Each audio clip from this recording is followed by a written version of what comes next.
अस्सलाम वालेकुम नाजरीन, आप देख रहे हैं INN चैनल। मैं हूं शेख अहमद अली। इस न्यूज़ बुलेटिन में आइए नज़र डालते हैं दिन भर की बड़ी खबरों पर।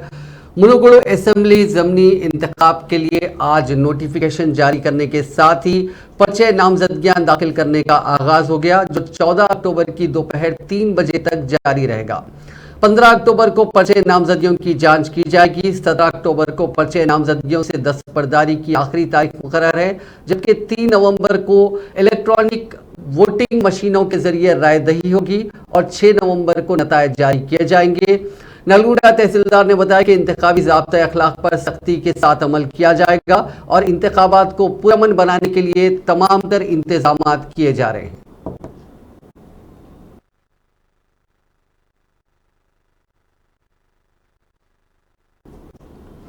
रियासत की हुक्मरान जमात TRS ने नलगुंडा जिले के मुनुगुडु असेंबली हल्के के ज़मीनी इंतखाब के लिए साबिक रुकन असेंबली के प्रभाकर रेड्डी को पार्टी उम्मीदवार बनाया है। चीफ मिनिस्टर व सदर TRS चंद्रशेखर राव ने आज प्रभाकर रेड्डी के नाम का ऐलान कर दिया, जो इस हल्के से 2014 के असेंबली इंतखाबात में कामयाबी हासिल कर चुके थे और फिलहाल प्रभाकर रेड्डी इस हल्के के TRS के इंचार्ज भी हैं। चीफ मिनिस्टर KCR ने यह फैसला मकामी कायदीन, कारकुनों, जिले पार्टी क़यादत, हल्के के लोगों की राय और सर्वे रिपोर्ट्स का जायजा लेने के बाद किया। प्रभाकर रेड्डी आगाज से ही TRS के कारकुन के तौर पर काम कर रहे हैं। इसी दौरान इलेक्शन कमीशन ने आज नोटिफिकेशन जारी कर दिया है। चीफ मिनिस्टर और सदर TRS चंद्रशेखर राव ने मुनुगुडु ज़मीनी इंतखाब में TRS पार्टी की कामयाबी के लिए सबको साथ मिलकर काम करने पर जोर दिया। चीफ मिनिस्टर ने TRS के साबिक MP B नरसैया गौड़ और रुकने काउंसिल करने प्रभाकर को मशवरा दिया कि वो पार्टी उम्मीदवार के प्रभाकर रेड्डी की जीत के लिए काम करें। उन्होंने कहा कि मुस्तकबिल में पार्टी तमाम कायदीन को कौमी और रियासती सतह पर बहुत मौके देगी। चीफ मिनिस्टर ने आज प्रगति भवन में जिले नलगुंडा से ताल्लुक रखने वाले पार्टी कायदीन B नरसैया गौड़ और करने प्रभाकर को तलब करते हुए प्रभाकर रेड्डी की कामयाबी के लिए सख्त मेहनत करने का मशवरा दिया। ये दोनों कायदीन भी मुनुगुडु असेंबली हल्के के ज़मीनी इंतखाब में पार्टी टिकट के दावेदार थे, लेकिन चीफ मिनिस्टर ने इस हल्के से 2014 के इंतखाबात में TRS से कामयाबी हासिल करने वाले प्रभाकर रेड्डी को उम्मीदवार बनाया। जराये के मुताबिक पार्टी टिकट ना मिलने पर नाराज कायदीन को चीफ मिनिस्टर ने बातचीत की और उनकी नाराजगी दूर की। चीफ मिनिस्टर से मुलाकात के बाद मीडिया से बात करते हुए नरसैया गौड़ ने कहा कि KCR की हिदायत पर वो अमल करते हुए प्रभाकर रेड्डी की कामयाबी के लिए काम करेंगे। उन्होंने कहा कि टिकट हासिल करने की ख्वाहिश रखना कोई गलत बात नहीं है, लेकिन चीफ मिनिस्टर ने बताया कि उनकी ज़रूरत कौमी सतह की सियासत में होगी, इसीलिए वो उनकी खिदमत कौमी सियासत में लेने के ख्वाह है। साबिक रुकने काउंसिल प्रभाकर ने कहा कि टिकट न मिलने से वो नाराज नहीं है, क्योंकि वो दूसरों की तरह पार्टी टिकट की ख्वाहिश रखते थे। पार्टी सरबराह के फैसले को कबूल करने की जिम्मेदारी हम सब पर आयद होती है।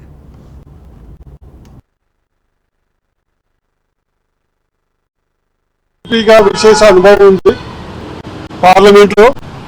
ఇప్పుడు TRS కూడా BRS నేషనల్ పాలిటిక్స్ లో వెళ్తుంది కాబట్టి నా యొక్క అవసరం తెలంగాణలో కంటే నేషనల్ పాలిటిక్స్ లో ఎంపీగా చాలా అవసరం ఉందని నాకు చెప్పడం జరిగింది. నా యొక్క సేవలు BRS అంటే జాతీయ రాజకీయాల కొరకే ముఖ్యంగా ఉపయోగించుకోవడానికి వారు నిరాకరించడం, ఆ విషయాన్ని తెలియజేయడం జరిగింది. నేను KCR గారి సైనికుడిగా వారు ఇచ్చినటువంటి ఏ బాధ్యతను కూడా సంపూర్ణంగా తెలంగాణ రాష్ట్ర డెవలప్మెంట్ కొరకు నిర్వహిస్తానని మీ ద్వారా విశేష అనుభవం ఉంది. तेलंगाना प्राइवेट एम्प्लॉयज एसोसिएशन ने मुनुगुडु असेंबली हल्के के ज़मीनी इंतखाब में TRS पार्टी के उम्मीदवार के प्रभाकर रेड्डी की तायद का ऐलान किया है। एसोसिएशन के कायदीन ने आज अपनी तायदी मकतूब TRS पार्टी के वर्किंग सदर व वजीर तारक रामाराव के हवाले किया। इस मौके पर एसोसिएशन के रियासती सदर गंदुम रामुलू और एसोसिएशन के अरकान भी मौजूद थे। एसोसिएशन के सदर रामुलू ने कहा कि प्राइवेट मुलाजमीन TRS पार्टी को वोट देने के लिए काम करेंगे। इस मौके पर रियासती वजीर KTR ने कहा कि मिशन भागीरथा के जरिए मुनुगुडु हल्के में पीने का पानी फराहम किया जा रहा है। हुकूमत मुनुगुडु के 7 मंडलों को बेरोजगारी से पाक हल्का बनाने के लिए पाबंद अहद है। प्राइवेट एम्प्लॉयज यूनियन के रियासती general secretary Karunakar Reddy, Mushir, senior कायदीन कोला श्रीनिवास, रियासती यूनियन के लेबर डिपार्टमेंट के सदर डॉक्टर गंगाधर राव और दीगर इस मौके पर मौजूद थे।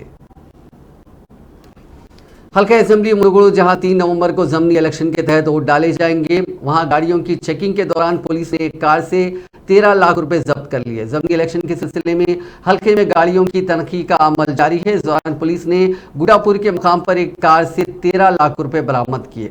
गाड़ियों की चेकिंग के दौरान पुलिस ने एक कार जो नसीमा नामी शख्स की बताई जाती है, उसकी डिक्की में 13 लाख रुपए से भरा एक बैग पाया। नसीमा गुडापुर के मुतवत्तिन है और वह हैदराबाद में मुकीम है।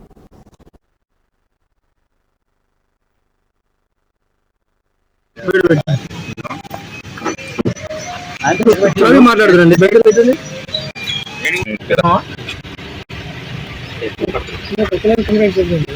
ఫస్ట్ పెట్టుకుంటే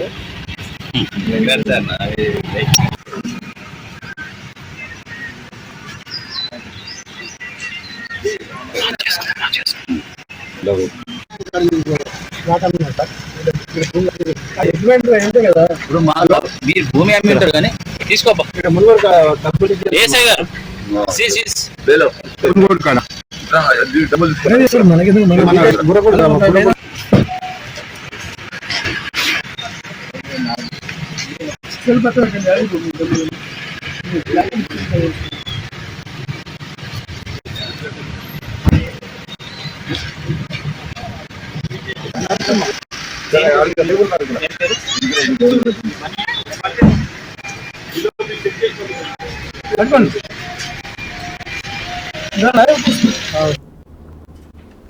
टीआरएस के कारगुजार सदर व रियासती वजीर के तारक रामाराव ने कहा कि टीआरएस को बीआरएस में तब्दील करते हुए कौमी सियासत में दाखिल होना ही हमारा मकसद है। हमारा निशाना 2024 के आम इंतखाबात हैं ताकि मुल्क में गैर बीजेपी और गैर कांग्रेस हुकूमत को इख्तिदार में लाया जाए, जिसके जरिए सारे मुल्क में तेलंगाना मॉडल को फरोग दिया जाएगा। सहाफ़ियों से गैर रस्मी बातचीत करते हुए केटीआर ने इलाकाई और कौमी सियासत पर तफसीली तबादला ख्याल किया। उन्होंने कहा कि जब दिल्ली के चीफ मिनिस्टर व सदर आम आदमी पार्टी अरविंद केजरीवाल ने दिल्ली में कामयाब हुक्मरानी के जरिए अपनी ताकत को पंजाब तक वुसअत दी है, तो ऐसी सूरत में चीफ मिनिस्टर चंद्रशेखर राव मुल्क भर में क्यों अपनी ताकत को वुसअत नहीं दे सकते। उन्होंने कहा कि भारतीय राष्ट्रीय समिति पार्टी के ऐलान से कबल चीफ मिनिस्टर केसीआर ने 8 महीने तक मुल्क की मुख्तलिफ सियासी जमातों के कायदीन, दानिश्वरों, किसान तंजीमों, सहाफ़ियों से तवील मुशावरत के बाद ये फैसला किया। उन्होंने कहा कि आज तेलंगाना में टीआरएस हुकूमत ने न सिर्फ 8 साल के अंदर कालेश्वरम मिशन भागीरथा, 24 घंटे मुफ्त बरखी, रैतु बंधु, रैतु बीमा, कल्याण लक्ष्मी, शादी मुबारक और आसरा पेंशन, इस तरह की कई फलाही स्कीमां शुरू की है जो मुल्क की किसी और रियासत में नहीं है। रियासत के इन स्कीमों को मुल्क भर में मॉडल के तौर पर पेश करते हुए समाज के तमाम तबकात की तायद हासिल की जाएगी और मरकज में बीआरएस की तायद से बनने वाली हुकूमत इन स्कीमों पर मुल्क भर में अमल करेगी। केटीआर ने कहा कि चीफ मिनिस्टर चंद्रशेखर राव ने रियासत में आबपाशी प्रोजेक्ट्स तामीर करते हुए ज़राअत को मुनाफा बख्श बनाया। केसीआर वो शख्स हैं जिन्होंने मुख्तसर वक्त में साबित कर दिया कि ज़राअत एक बेकार शोबा नहीं है बल्कि एक मनफियत बख्श शोबा है।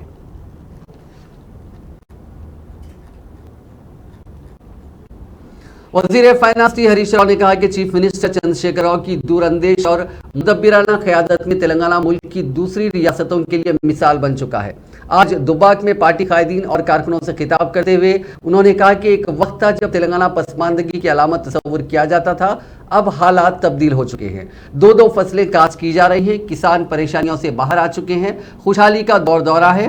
रैतु बंधु, रैतु बीमा स्कीमों ने रियासत में ज़राअत की शबिया बदल दी है। इन जमातें जो जय जवान जय किसाते हैं, उन्होंने खुद किसानों और ज़राअत को नज़रअंदाज कर दिया था, मगर केसीआर ने किसान परवर होने का मुजाहरा करते हुए इख्तिराई स्कीमों के जरिए फिर एक बार ज़राअत को नफा बख्श पेशे में तब्दील कर दिया। हरीश राव ने कहा कि हुकूमत तेलंगाना की कारकर्दगी के बरक्स मरकजी हुकूमत ज़राअत और नौजवानों के साथ तासुब पसंदाना रवैया अख्तियार किए हुए है। हुकूमत तेलंगाना की जानिब से रूबे अमल स्कीमात को रैतु बंधु, अमृत सरवर, घर घर को जल, जानवरों के लिए एम्बुलेंस की नकल कर रही है। हरीश राव ने कहा कि नकल को इख्तियार करने से बेहतर है कि असल की पजीराई की जाए।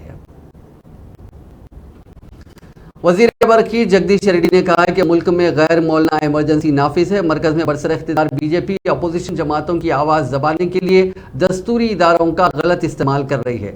आज एक प्रेस कॉन्फ्रेंस से खिताब करते हुए उन्होंने बीजेपी पर इल्जाम लगाया कि इश्तियाल अंगेजी के जरिए समाज के ताने बाने को मुंतशिर करने की कोशिश की जा रही है, अवाम के दरमियान झगड़ा कराने की साजिश रची जा रही है। जगदीश रेड्डी ने कहा कि मरकजी हुकूमत तेलंगाना के बशमूल गैर बीजेपी जमातों की ज़ेर हुकूमत रियासतों की तरक्की की राह में रुकावटें खड़ी कर रही है। उन्होंने मजीद कहा कि बीजेपी के नापाक अज़ाइम को रोकने की ताकत सिर्फ केसीआर में है। तेलंगाना पीसीसी के सदर रेवंत रेड्डी ने कहा है कि विलेज रेवेन्यू असिस्टेंट्स यानी वीआरएस 75 दिनों से हड़ताल पर है, लेकिन उनके मुतालबात को हल करने में हुकूमत टस से मस नहीं हो रही है। रेवंत रेड्डी ने विकाराबाद जिले के कोडंगल तहसीलदार के दफ्तर के सामने एहतजाज करने वाले वीआरएस से मुलाकात करते हुए यगानियत का इजहार किया। इस मौके पर खिताब करते हुए रेवंत रेड्डी ने कहा कि चंद्रशेखर राव हुकूमत अवाम दुश्मन और मुलाजिमत मुखालिफ पॉलिसियों का इर्तिकाब कर रही है, उन्हें मुनासिब कीमत अदा करनी चाहिए। पीसीसी सदर ने हड़ताली मुलाजिमीन से वादा किया कि कांग्रेस की जानिब से वीआरएस की जद्दोजहद और मुतालबात को पूरा करने के लिए हुकूमत पर दबाव डाला जाएगा। बीजेपी के रुकने राज्यसभा डॉक्टर के लक्ष्मण ने कहा है कि मुनुगोडू असेंबली हल्के की ज़मीनी इंतखाब में अवाम टीआरएस को मुनासिब सबक सिखाएंगे। उन्होंने चीफ मिनिस्टर चंद्रशेखर राव को चैलेंज किया कि वो ज़मीनी इंतखाब में कामयाबी हासिल करके अपनी हिम्मत का मुजाहरा करें। तेलंगाना भारतीय जनता पार्टी ओबीसी मोर्चा की जानिब से राजेंद्र नगर सर्कल महावीर कॉलेज में 3 रोज़ा तबियती कैंप और रियासती वर्किंग ग्रुप मीटिंग मुनक्किद हुई। इस प्रोग्राम की मेहमानी खुसूसी रुकने पार्लियामेंट डॉक्टर लक्ष्मण और साबिक एमपी मुरलीधर राव थे। इस मौके पर डॉक्टर लक्ष्मण ने कहा कि केसीआर हुकूमत ने तेलंगाना के अवाम के साथ धोखा किया है। लक्ष्मण ने इल्जाम लगाया कि बीसी तबके को रियासत में मुनासिब जगह नहीं दी गई। उन्होंने कहा कि कांग्रेस और टीआरएस पार्टियों ने बीसी तबके को धोखा दिया है। టీఆర్ఎస్ నాయకులు పదే పదే బీఆర్ఎస్ ఒక జాతీయ పార్టీ అని దేశ రాజకీయాలు మేము శాసిస్తామని పగటి కలలు కంటున్నటువంటి టీఆర్ఎస్ నాయకులు జాతీయ పార్టీగా మార్చుకునే అవకాశం మీ నాయకులకు లేదు। దేశ ప్రజలు మిమ్మల్ని గుర్తించాలి। కేవలం మీది ఒక రికగ్నైజ్డ్ పార్టీగానే పరిగణింపబడుతుంది, రిజిస్టర్డ్ పార్టీగానే, రికగ్నైజ్డ్ పార్టీగా కాదు। టీఆర్ఎస్ పార్టీ ఏదైతే గుర్తింపు పొందిందో మీ యొక్క తీర్మానం ద్వారా ఆ గుర్తింపు కూడా పూర్తిగా రద్దయిపోతుంది। ఆ గుర్తింపు పార్టీగా ఇవాళ హక్కును కూడా మీరు కోల్పోతున్నారు। అంటే ఇవాళ దేశంలో 8 జాతీయ పార్టీలు, కొన్ని ప్రాంతీయ పార్టీలు ఉన్నాయి।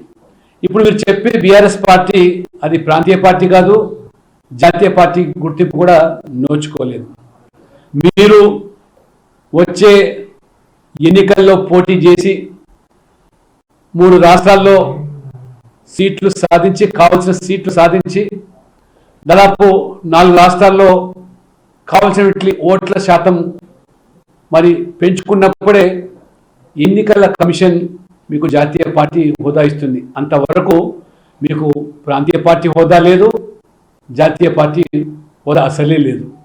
మీకు ఏమాత్రం కూడా మీ మీద నమ్మకం ఉంటే కేసీఆర్ గారికి అట్లా మీకు టీఆర్ఎస్ ఎమ్మెల్యేలకు, ఎంపీలకు, నాయకులకు నమ్మకం ఉంటే వచ్చే మునుగోడు ఉప ఎన్నికల్లో బీఆర్ఎస్ పార్టీ పేరు మీద మీరు పోటీ చేయాలి।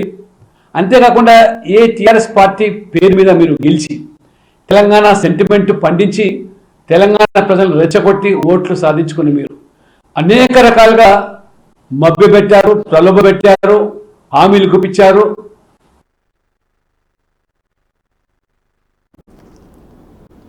वैएसआर तेलंगाना पार्टी की सदर वायस शर्मिला ने जुम्मे को तेलंगाना में कालेश्वरम लिफ्ट इरिगेशन प्रोजेक्ट में बदनवानी का इल्जाम लगाया और इसे हिंदुस्तान का सबसे बड़ा घोटाला करार दिया।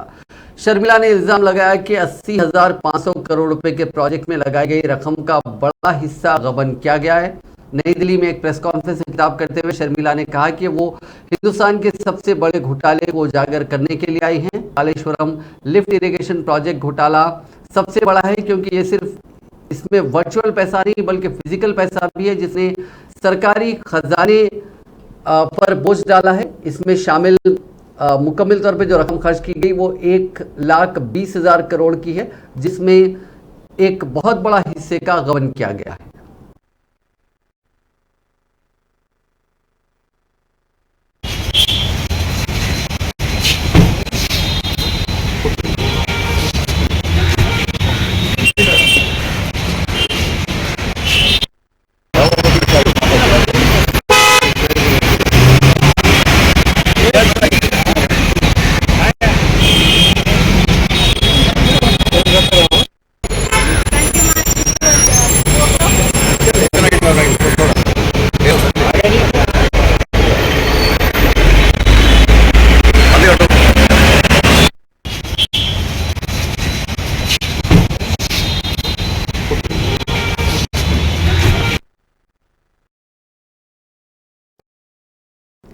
सीपीआई के रियासती सेक्रेटरी के सामा शिवराव ने जमहूरियत के नाम पर मुल्क में सदारती तर्ज हुक्मरानी लाने की कोशिश करने पर वजीर आजम नरेंद्र मोदी पर तनकीद की। एक प्रेस कॉन्फ्रेंस से खिताब करते हुए सामा शिवराव ने इल्जाम लगाया कि अपोजिशन को कमजोर करने और डराने के लिए तफ्तीशी एजेंसियों को सियासी मकासद के लिए इस्तेमाल किया जा रहा है। सीपीआई सेक्रेटरी ने कहा कि वो भारत राष्ट्र समिति की हिमायत कर रहे हैं, जो बीजेपी की पॉलिसियों की मुखालिफत के लिए बनाई गई है।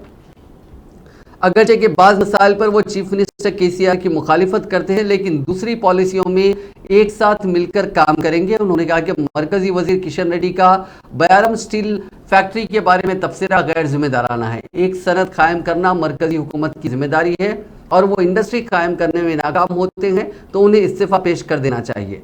इस मौके पर सीपीआई के कौमी सेक्रेटरी नारायणा ने कहा कि गैर बीजेपी रियासतों के चीफ मिनिस्टर्स को सीपीआई के कौमी आमिला के इजलास में मदऊ किया जाएगा, जो 14 अक्टूबर को आंध्र प्रदेश के विजयवाड़ा में मुनक्किद होने वाली है, जिसमें तेलंगाना के चीफ मिनिस्टर चंद्रशेखर राव भी मदऊ हैं। डॉक्टर नारायणा ने प्रजा शांति पार्टी की जानिब से इनकलाबी शायर व गुलकार गदर के इंतखाब लड़ने पर रद्देमल देते हुए कहा कि बाज़ कम्युनिस्ट कायदीन ओछी हरकतों पर उतर आए हैं, इस फेरिस्त में गदर भी शामिल हो गए हैं।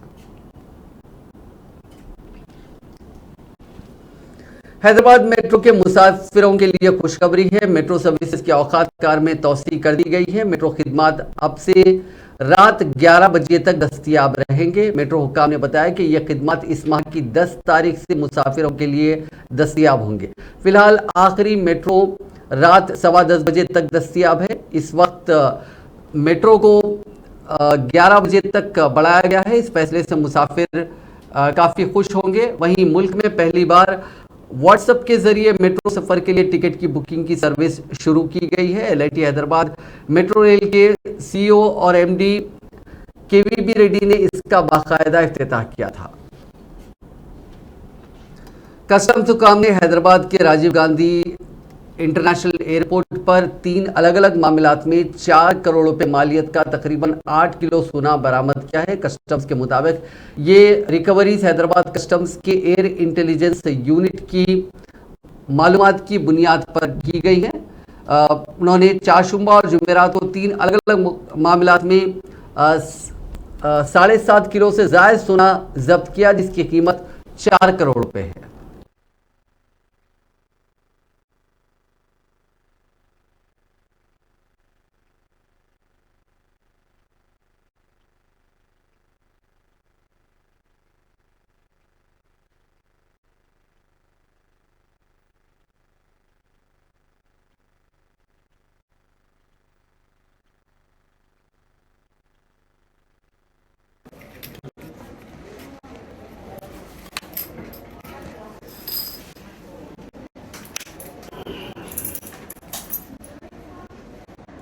అన్ని ఎగ్జిబిట్స్ కింద ఉంటాయి అవి.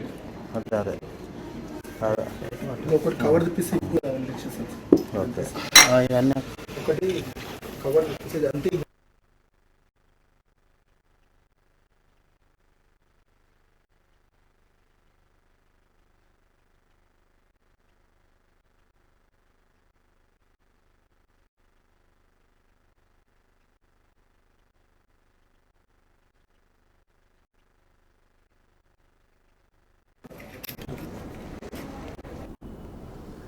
रियासत तेलंगाना के जिले मुलुग में पुलिस ने गाड़ियों की तलाशी के दौरान 1,65,18,00,000 रुपए के पुराने और नकली नोट जब्त कर लिए।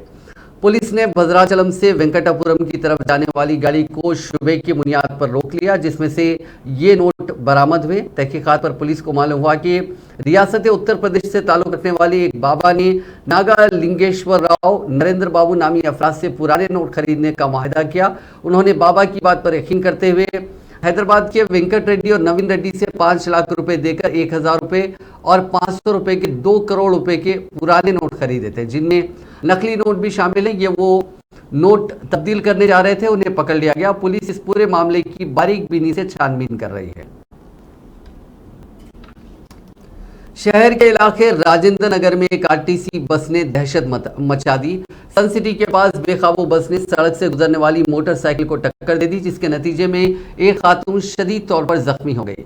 उन्हें इलाज के लिए अस्पताल मुंतकिल किया गया, जहां इलाज के दौरान उनकी मौत हो गई। मरने वाली खातून की शिनाख्त अनीता के तौर पर की गई। उनका ताल्लुक नागिरेड्डी गुड़ा से बताया गया। पुलिस ने इस मामले में केस दर्ज करके छानबीन शुरू कर दी है।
అంటే మీరు బస్సు తీసుకోలే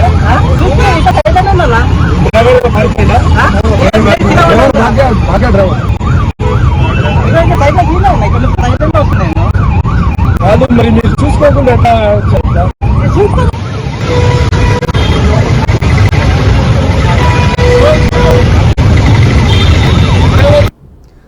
गाड़ियों के नकली रजिस्ट्रेशन पेपर्स तैयार करने के इल्जाम में 3 अफराद को गिरफ्तार कर लिया गया है। शमशाबाद पुलिस ने बताया कि ये गिरोह नकली आरसी की मदद से गाड़ियां फरोख्त करने के मंसूबे में था। उनके पास से फरोख्त के लिए रखे गए 2 ट्रक और नकली आरसी और 3 सेलफोन जब्त कर लिए गए। मुलजिमीन की शिनाख्त शेख अकरम, मोहिउद्दीन और अरशद के तौर पर की गई। पुलिस ने बताया कि उनके खिलाफ शमशाबाद मंडल के काचाराम से ताल्लुक रखने वाले सुधाकर ने शिकायत की थी। शिकायत मिलने पर पुलिस ने तहकीकात करते हुए इन तीनों मुलजिमीन को गिरफ्तार कर लिया। वो नकली आरसी की मदद से सादा लोह अफराद को धोखा दे रहे थे।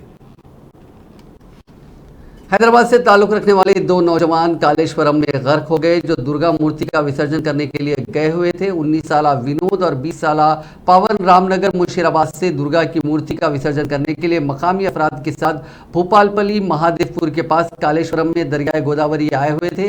मूर्ति के विसर्जन के बाद वो नहा रहे थे कि हादसाती तौर पर डूब गए, जिसकी वजह से उनकी मौत हो गई। इत्तला मिलते ही पुलिस मकाम में वाक़े पर पहुंची और नाशों को निकालने के लिए गोताखोरों की मदद हासिल की गई है। जुबली हिल्स पुलिस ने आज एक कार से 50 लाख रुपए नकद बरामद किया है। इत्तलात के मुताबिक वेस्ट जोन टास्क फोर्स और जुबली हिल्स पुलिस ने यह मुश्तरका कार्रवाई करते हुए एक सेंट्रो कार से 50 लाख रुपए जब्त किए। ये car Venkatagiri colony jubilee hills में पाई गई थी। बताया जा रहा है कि एक जिस शख्स को गिरफ्तार किया गया उसका नाम लक्ष्मण है और उसने किसी से कोई और बिजनेसमैन से ये एक्सटॉर्शन मनी के तौर पर इसे हासिल किया था। इस पूरे मामले की पुलिस छानबीन कर रही है।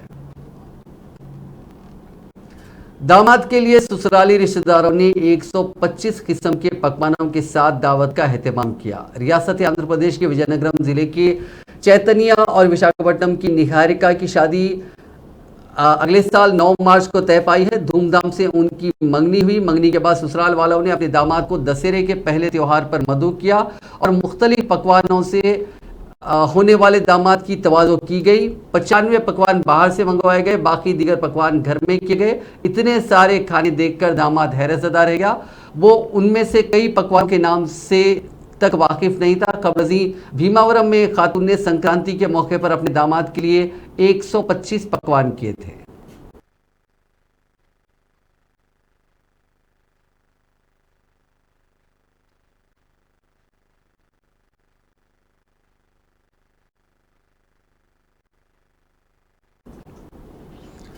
वाराणसी की जिले अदालत आज ज्ञानवापी और श्रृंगार गौरी मामले पर अहम फैसला सुनाने वाली थी, लेकिन अभी इस सिलसिले में दोनों फरीकैन को मजीद इंतजार करना होगा। फैसला ज्ञानवापी मस्जिद अहाते में मौजूद मुबैना शिवलिंग जिसे फवारा कहा जा रहा है उसके कार्बन डेटिंग पर सुनाया जाना था। अब इस मामले में अदालत 11 अक्टूबर को फैसला सुनाएगी।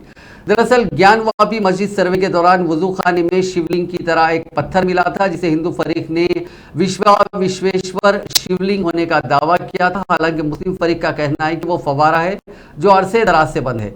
इस मामले में हिंदू फरीक ने कार्बन डेटिंग कराने की अर्जी दाखिल की थी, लेकिन मुस्लिम फरीक ने इसकी मुखालिफत की थी। गुज़िश्ता समात में वाराणसी जिला कोर्ट ने फैसला महफूज रख लिया था और कहा था कि 7 अक्टूबर को फैसला सुनाया जाएगा। आज अदालत की कार्रवाई शुरू होने से कबल जबरदस्त पुलिस फोर्सेस की तैनाती की गई थी। इस दौरान अदालत में दोनों फरीकैन के लोग मौजूद थे। हिंदू फरीक की तरफ से ज्ञानवापी श्रृंगार गौरी मामले में चारों अर्जी गुजार खवातीन और उनके वकील विष्णु शंकर जैन और हरिशंकर जैन अदालत पहुंचे थे। इसके अलावा सरकारी वकील महेंद्र प्रसाद पांडे भी जिला जज की अदालत में मौजूद थे।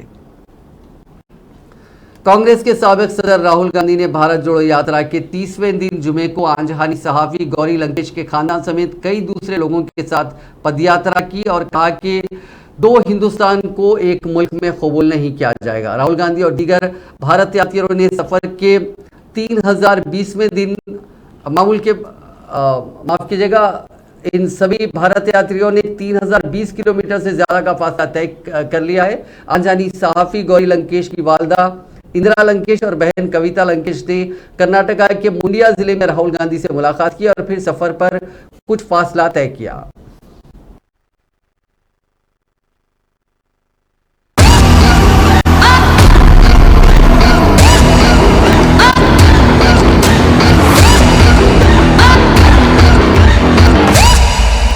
ये फिर आ गया।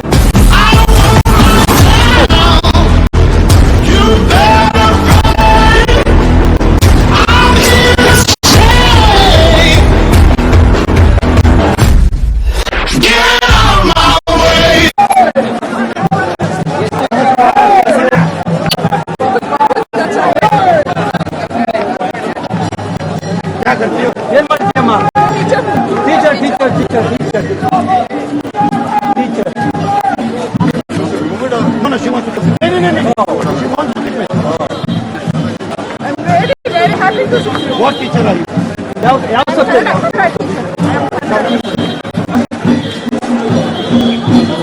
She wants a visit. She's worried of COVID. What teacher are you? How many? What? Namaskar. Mandya is a very good setting to have an interaction in agriculture. There are a lot of agrarian issues which happen around Mandya, so we thought this is the best place to have this interaction. We also have invited families who have been deeply affected by the agrarian crisis.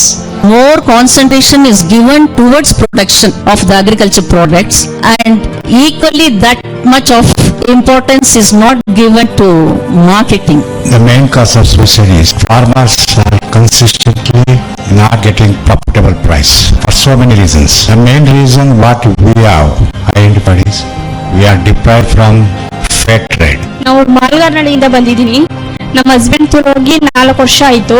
ರೈತ ಆತ್ಮಹತ್ಯೆ ಅಂತ suicide ಮಾಡ್ಕೊಬಿಟ್ಟಿದ್ರು. ಅವರು ಎಂತ ಕಾರಣಕ್ಕೆ ಮಾಡಿದ್ದಾರೆ? ಸಾಲ ತುಂಬಾ ನೋವಾಗುತ್ತೆ. ಯಾವುದೇ ತರ ನಮ್ಮ ಹತ್ರ ಏನು ಡಿಸ್ಕಸ್ ಮಾಡಿಲ್ಲ. ಅವರು ನಾಟಿ ಮಾಡ್ಕೊಂಡು ಬಂದು नाज़रीन, इस न्यूज़ बुलेटिन में बस इतना ही। आप देखते रहिए INN चैनल।